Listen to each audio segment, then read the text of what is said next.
So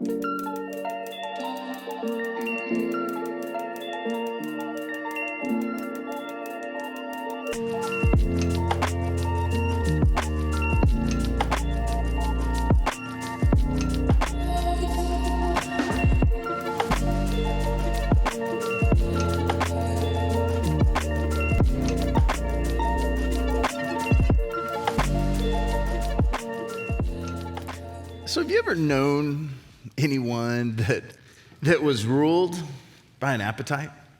Have you ever known anyone that was ruled by an appetite, that everything you saw of them, it was relatively predictable, right? You knew what got the best of them, and you probably looked at them and you said, it's a little irrational. But they pursued this unquenchable thirst, trying to figure out how to make sense of this appetite. It really got the best of them in everything they did. You would look at them and you would even say that it became their priority to satisfy this unquenchable reality, this ridiculous appetite.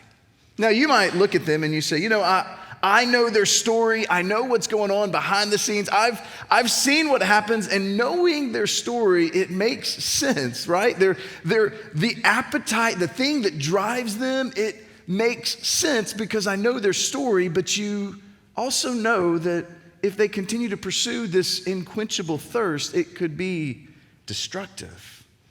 You see, we all know that appetites can be remarkably powerful. They can be devastating at times. In fact, your appetites, they have the potential to navigate, they have the potential to determine the direction and the quality of your life. And not just your life, but of those around you. And what we found is that in many instances, our appetites, they're either going to rule us or we're going to rule them. In many instances, our appetites, they're either going to rule us or they have the potential to ruin us if we don't rule them. You see, appetites can be such a very big deal.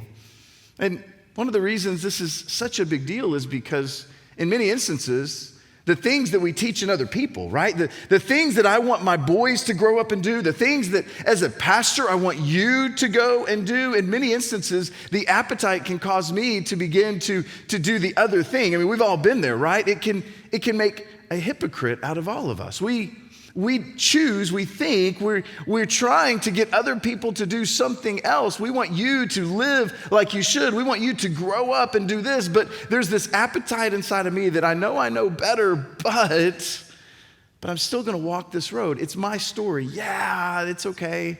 I know I want you to do this, but it, in many instances, causes me to do something that at times I don't believe in. And you're probably in those same shoes as well. That there's appetites that can easily get the best of us.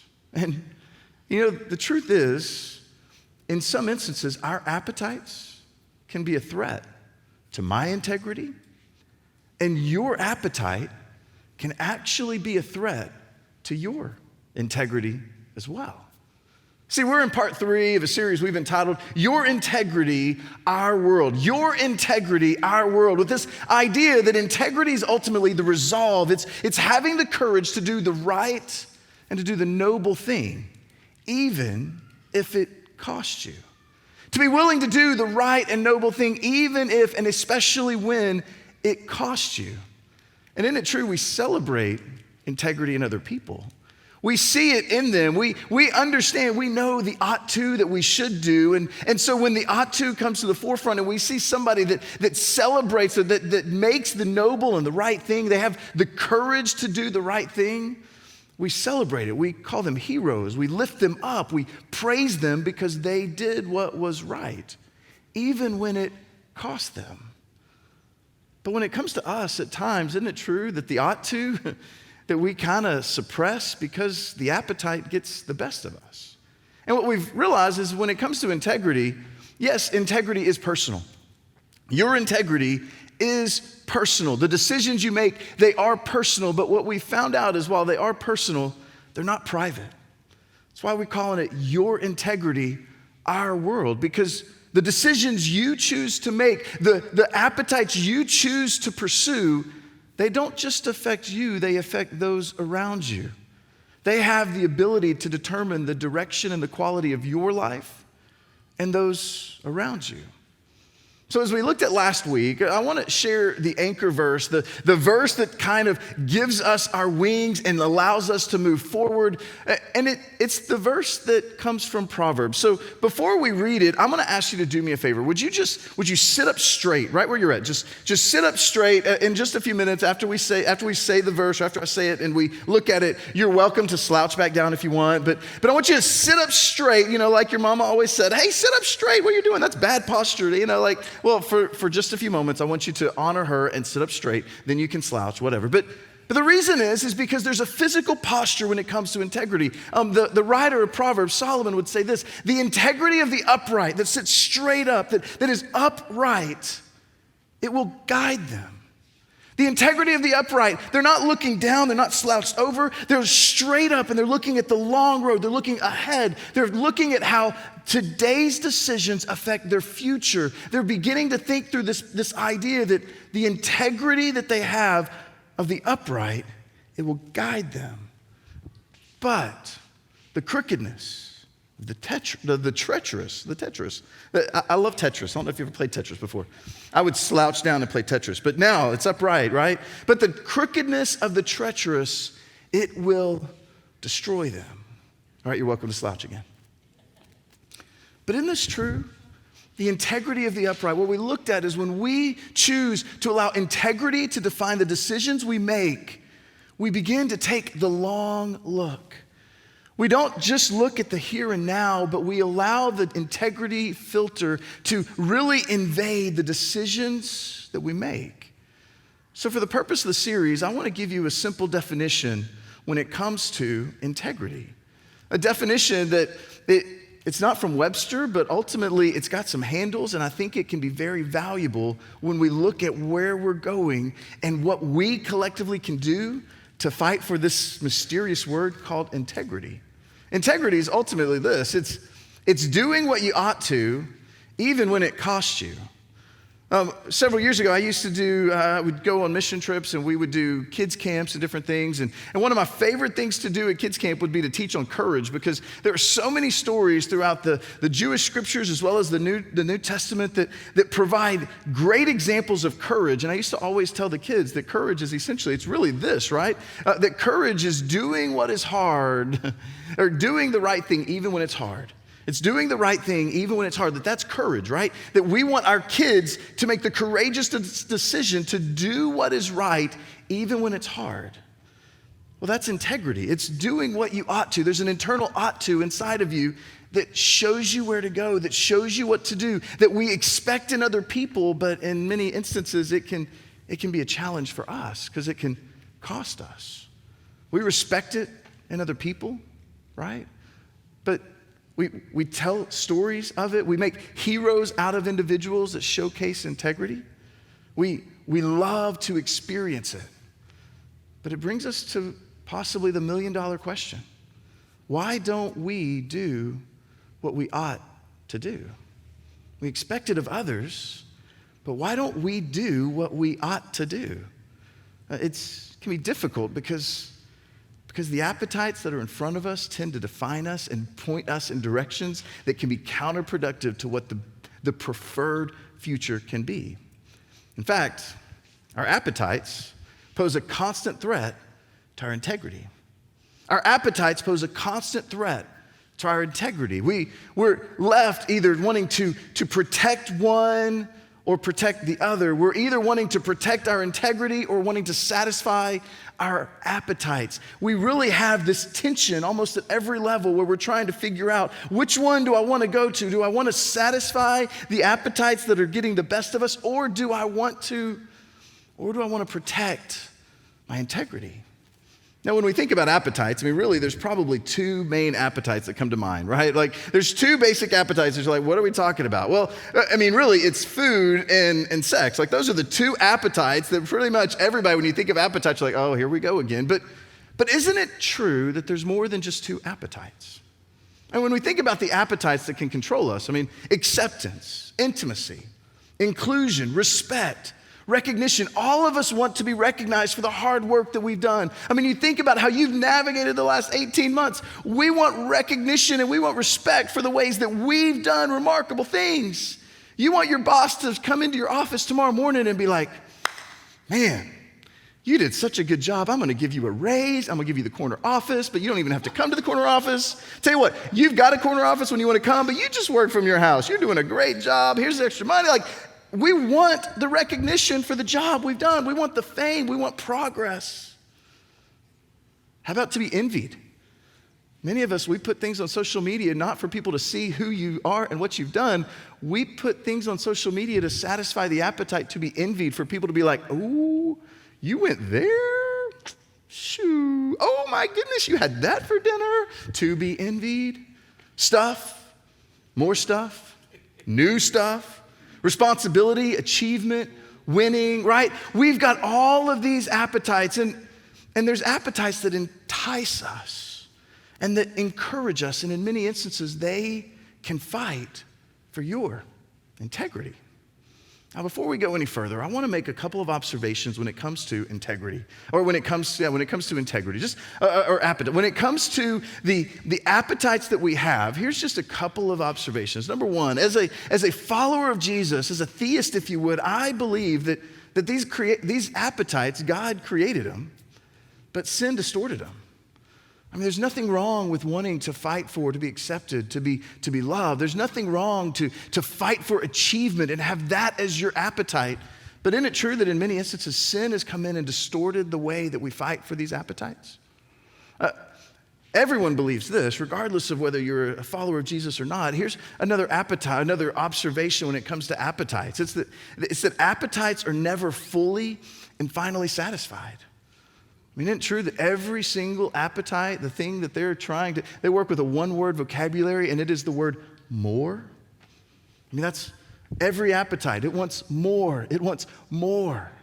That's why there's never any win in comparison. There's no win when we begin to try to compare ourselves to other people. What does it do? It just stirs the appetites we have on the inside.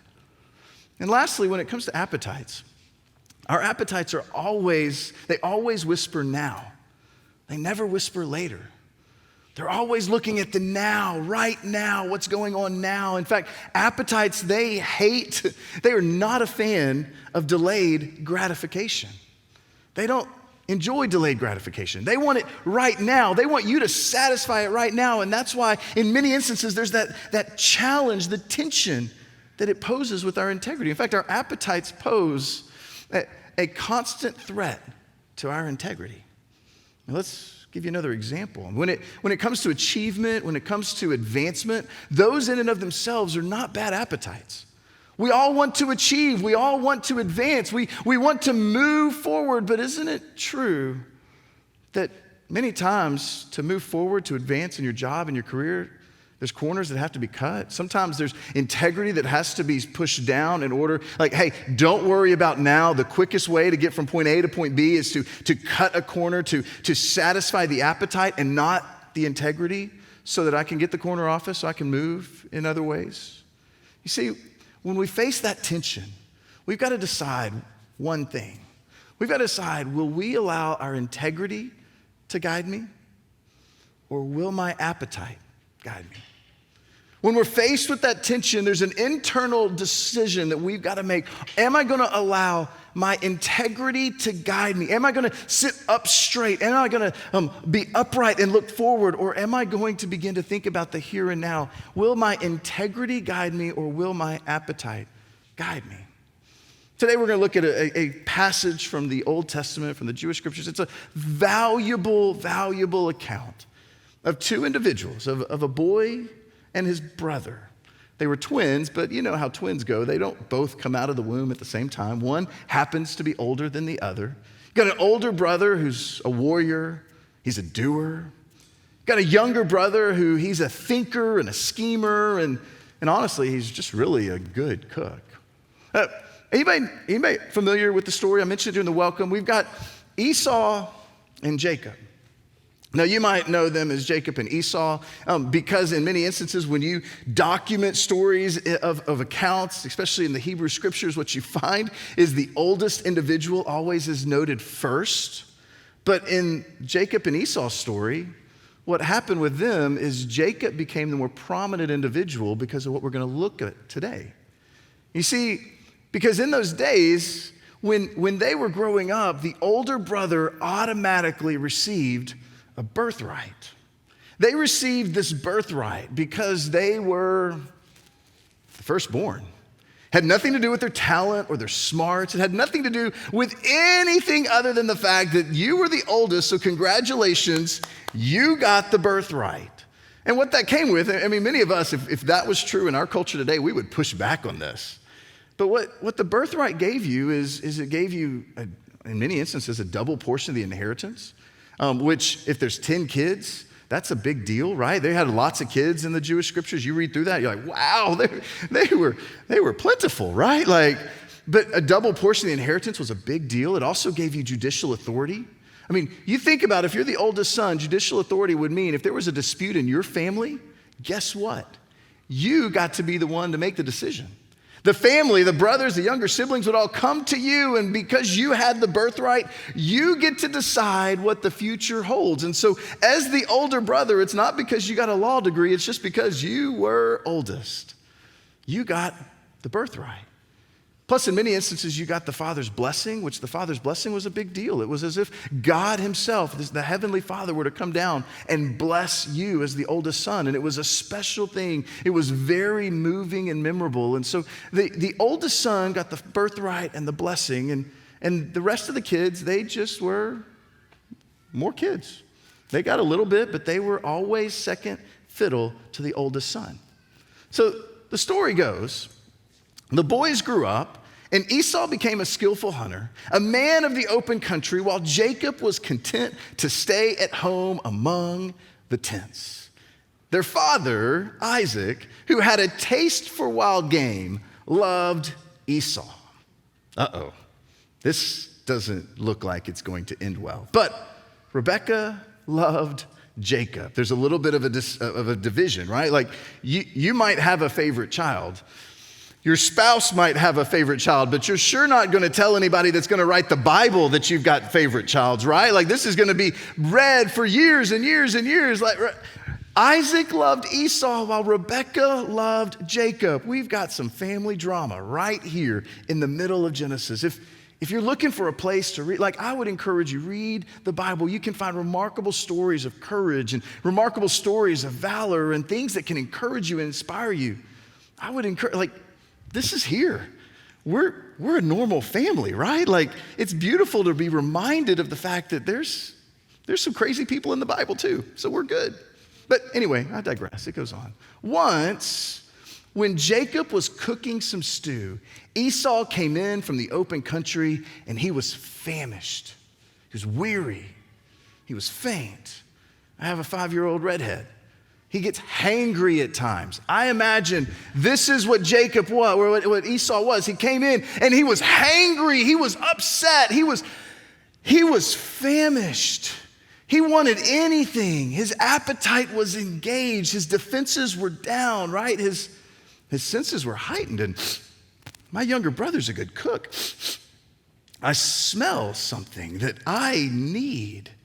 So Esau says to Jacob, he says, quick! Isn't that what appetites tell you, right? When you are faced with that tension, isn't it what it tells you? Quick, right now, don't think in the future. Don't think down the road. I want you to think about the here and now. Quick, respond to the appetite now. Quick, satisfy the inner tension. Quick, let me have some of that red stew because I'm famished. Now, if you're a younger brother in here, you probably could relate to this moment right now. I mean, your older brother comes in and he's begging you, would you please help me? Like you all of a sudden have been put in a position where you could almost do anything. And if he really wants what's on the other side, he's going to oblige, right? Maybe you were the younger sibling and your sibling ran out one night, snuck out, and you realized that. So you were sitting there waiting on their bed, waiting for them to come home. And as they're coming home, you're like, hey, what's it worth? What? You don't want mom and dad to know that you were out past midnight, do you? Well, I've always wanted you to drive me to the store to buy. I've always wanted you to no, I'm not doing that. Well, I'm going to walk down there and wake up my parent, right? Like, we've all been in that moment where maybe as the younger sibling, you had the ability and the authority. Well, Jacob's got the opportunity. And look at how Jacob seizes this opportunity. Jacob sees the opportunity. He says to Jacob, oh, right here, sorry. Jacob replies, well, first, sell me your birthright. You're famished. You want some stew? It's going to cost you. How hungry are you? Now, let's be honest. Who would trade their birthright for a bowl of stew? Who would trade their future for a bowl of stew? Who would trade their integrity? Who would trade their self-respect, their relationships? Who would trade a valuable relationship? Who would trade their reputation? Who would trade their profession? Who would trade everything that they are for a bowl of stew? I mean, isn't it true? The answer really is, well, nobody when you put it that way, but every one of us have the potential to be willing to trade what looks amazing in the moment for what 5 years, 10 years, 20 years down the road we're left and we're like, man, this is nothing more than a bowl of stew. And now it's cold and moldy and I've got nothing to show for it because everything was going well and I opted for the here and now. I opted rather than sitting up straight, I opted to make unwise decisions. I traded my future for a bowl of stew. Listen to how Esau responds. Esau comes into this, he jumps in, he says, look, I am about to die. To which I would say, really? Are you really about to die? You see, Esau's justifying an appetite that he has. At least Esau's really just lying to himself. He's justifying the reality that I need this stew and I need it now. Like, I will do anything. I mean, really, I will do anything. I need it now. I'm about to die. For many of us, when the appetite comes in, isn't it true that we justify? We begin to talk about why we need it, why this is an important thing. Why do we need to satisfy the appetite right now? Because I'm about to die. You're not about to die. But isn't it true, whatever the appetite is, it looks so appetizing in the moment. And listen to what he says next. He says, what good is the birthright to me? What good is the birthright? I'm famished. I'm hangry. I need it. What good is the birthright to me right now? I mean, think about that. We all, when we're faced with the tension, when we're faced with that temptation, that appetite, we look at it and we say, well, we don't need it right now.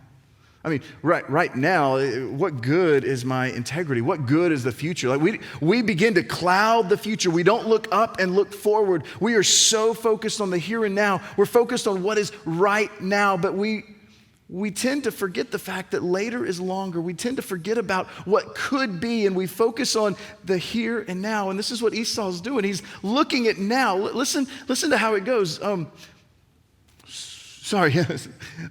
He says, but Jacob said, swear to me first. So he swore an oath to him, selling his birthright to Jacob. He said, okay, right now, I need it now. I want it now. I will do whatever. So he swears to him, he provides the oath, and then he sells the birthright to Jacob. And then Jacob gave Esau some bread, some lentil stew. He ate and he drank, and then he got up and he left. Esau grabs the stew, he eats the stew, he drinks the end of the bowl. I mean, because that's what you do with a good soup. You're like, right? It was gone. Stew's gone. His future's gone. His birthright's gone. I mean, who would do that? What would cause someone to be willing to do that? Well, an appetite. An appetite that is so inflamed, that's so enraged that it becomes destructive. So here's how the narrative ends. You see, Esau despised his birthright. Esau decided that the birthright, what I'm entitled to, is of no value to me right now. I'm going to despise the birthright and I'm going to run out. He decided that the birthright was not that big of a deal, that it's not worth being a little hungry for.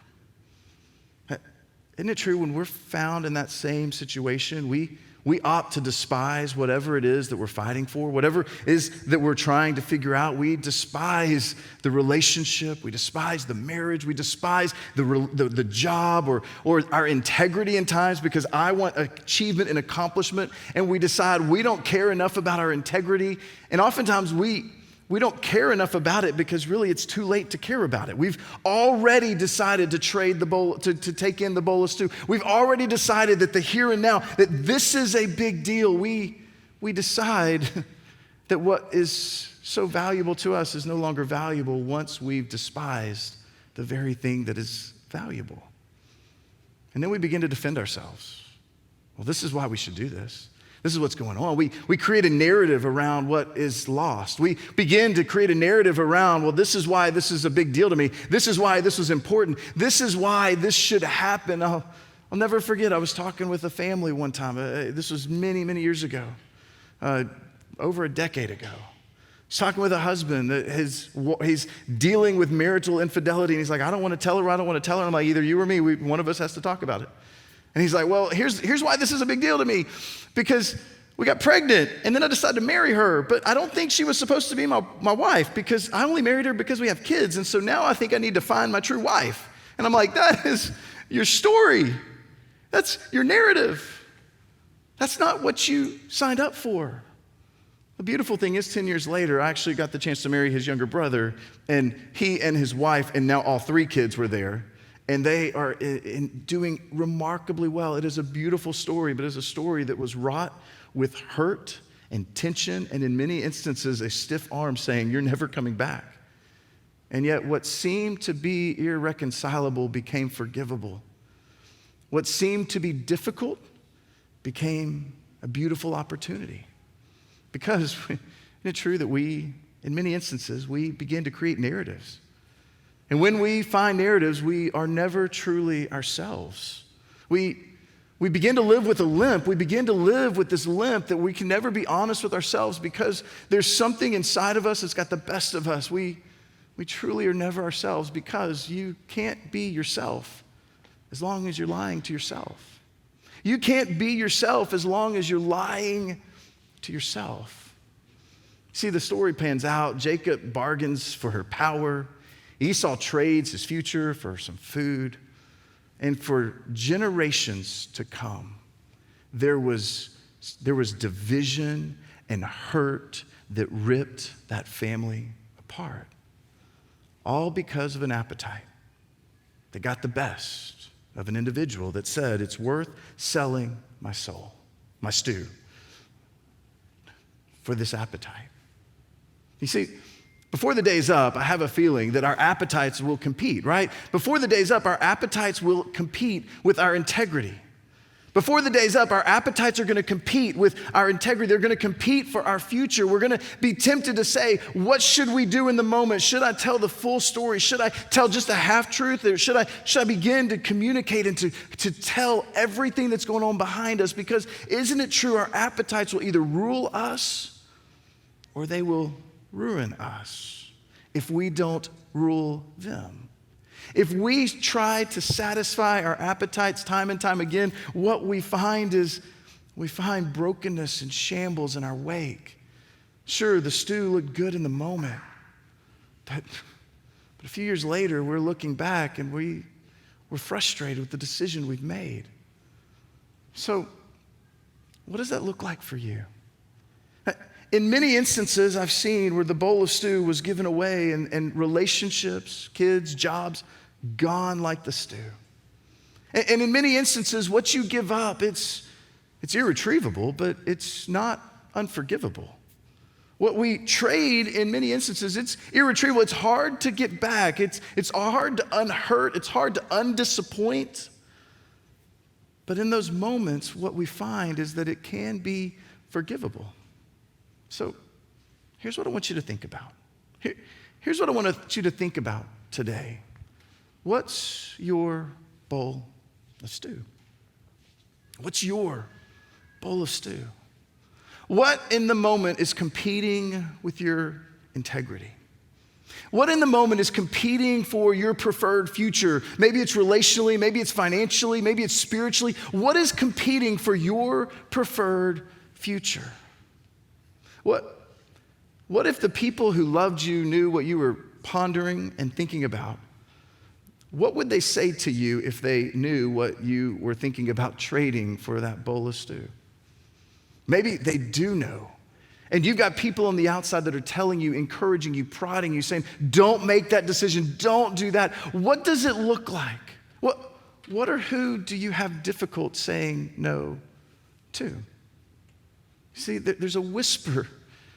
There's a whisper inside of us that's saying this appetite, it's not that big of a deal. And yet Esau was sitting there thinking it's not that big of a deal either. You see, we have an idea of what or who hangs in the balance.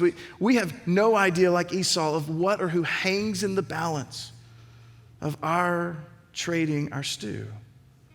And maybe you're sitting here today and you're saying, I wish I would have heard this 3 months ago, 6 months ago, 10 years ago. My challenge for you is this, would you be willing to stand straight up? Would you be willing, as the author of Proverbs says, the integrity of the upright, would you be willing, instead of slouching down and looking at the now, would you be willing to look upright and look forward and allow integrity to guide you? And would you decide that I will not trade what I value most for something I have an appetite for now? Would you decide that I will not trade what I value most? I will not trade my family. I will not trade my job. I will not trade my kids, my future relationships with kids, my Christmases down the road. I will not trade what I value most for what seems right in the moment. Would you be willing to listen to the ought to inside of you that's challenging you not to do the very thing you want to do? What I found is that you will be glad you did. And the people that love you will be glad you did as well. So, what's your bowl of stew? And would you be willing to say, I will not trade my bowl of stew for my future, for my legacy, for my relationships, for my kids? Would you just do what you ought to do? I've invited the band up here to sing one more song, and here's why. It's because as I was processing this message, there were things in my heart that I began to think about, and I began to process. And I began to think about the stews that are in and around me, and I began to think about the challenges and the tensions that all of us face, that we want to satisfy the appetites. And in my own heart, I began to say that I've got to make that decision, that I'm not going to trade the appetite for the bowl of stew, that I'm going to choose to make the right decision. I'm going to utilize integrity. And I have a feeling there were some of you, as we were talking, that you found that there's something that came to your mind when we asked the question, what's your bowl of stew? And you begin to say, I'm not going to trade that anymore. No longer am I going to trade that for my integrity. And I want to invite you to sing this next song. It's a song that we haven't sung before. But it's a song that I love the lyrics, and I'm going to invite you to read them off my TV right over there. It says this, I've carried a burden for far too long on my own. I wasn't created to bear it alone. God, I hear your invitation to let it all go. Yeah, I see it now. God, I'm laying it down. I'm laying the appetite down. I'm laying the tension down. I'm letting it go. And God, I need you. So let me ask you, what's your bowl of stew? What is right now that you're tempted to trade for your integrity? Maybe you're sitting here and you're saying, well, there's a lot I wish that we could have undone. I want you to know that while it might not be irreparable, it is certainly forgivable. And as we sing this song, I want to encourage you, and I'm going to ask you to do something maybe we've never done before. But I'm going to invite you to stand and to sing with us. And as we sing these words, I'm going to invite you to make that your prayer, that God, I'm making a commitment to not trade my bowl of stew for what seems so easy in the moment. And I'm going to invite you, if there's something that you want to confess to your Heavenly Father, we've never done it here, I'm going to invite you to come forward and to simply kneel at these stairs if you feel compelled. Maybe to sit where you're at and to pray, but I'm going to invite you to come forward. We've said integrity is doing what you ought to, even if it costs you. This might be that first step of understanding what it costs to be able to be fully known and fully loved. Would you come? And would you pray to a Heavenly Father that loves you, that believes in you, and doesn't see you for what you've done, but sees you for who you are. So would you stand? I'm going to pray. And then as we conclude, I'm going to ask the band to sing. If you feel compelled, if there's an ought to that's driving you forward, I would invite you to come and just to pray and ask God to forgive you and tell him, Heavenly Father, I am no longer trading this bowl of stew for what you want most. God, I love you. And God, I thank you so much for the fact that you are a big God. God, there's so many burdens that we tend to carry, and we carry them on our own. God, there's so many times that we try to move through and fight through and process life on our own. But God, we are weak and fragile and feeble individuals that need you. So God, for the individuals today that are sitting there and they've got that ought to inside of them and they understand that there's a future that they've traded, God, would you remind them that you are bigger than the disappointment? God, for those in this room that are contemplating trading their future for a bowl of stew, God, I pray that you would remind them in this moment that it is worth being upright, looking forward, and taking the long look at the future. God, we love you. We need you. God, we thank you for your forgiveness and your grace. It is in Jesus' name that I pray. Amen.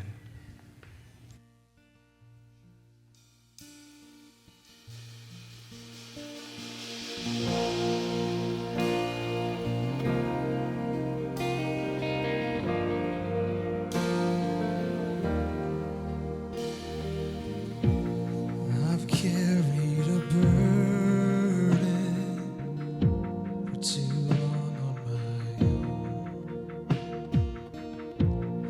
I wasn't created to bear it alone. I hear your invitation to let it all go. I see it now, laying it down. I know that I need you. I run to the Father, I fall into grace. I'm done with the hiding, no reason to wait. My heart needs a surgeon, my soul needs a friend. So I'll run to the Father again and again and again and again. Oh, oh, oh. You saw my condition, had a plan from the start. Your Son for redemption, the price for my heart. And I don't have the context for that kind of love. I don't understand, I can't comprehend. All I know is I